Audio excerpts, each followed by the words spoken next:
Kapag natutunan mong mahalin ang sarili mo ng buo, nagbabago ang pananaw mo sa mundo. Hindi mo nahahabulin ang mga bagay na dati mong akalay makakapagbigay ng kasiyahan sa iyo, tulad ng atensyon, validation o pag-apruba ng iba. Sa halip, matututo kang magtiwala sa kakayahan mo, sa halaga mo bilang tao at sa mga prinsipyo mo sa buhay. Ang pagmamahal sa sarili ay hindi pagiging makasarili. Ito ay pagbuo ng mas matatag na pundasyon para sa sariling kaligayahan at kapayapaan. Kapag mahal mo ang sarili mo, ikaw na ang nagiging standard.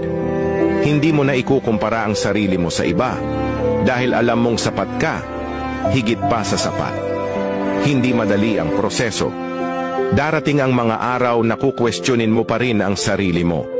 Pero sa bawat hakbang patungo sa sariling pagmamahal, unti-unting mawawala ang pangangailangan mo ng kumpirmasyon mula sa ibang tao.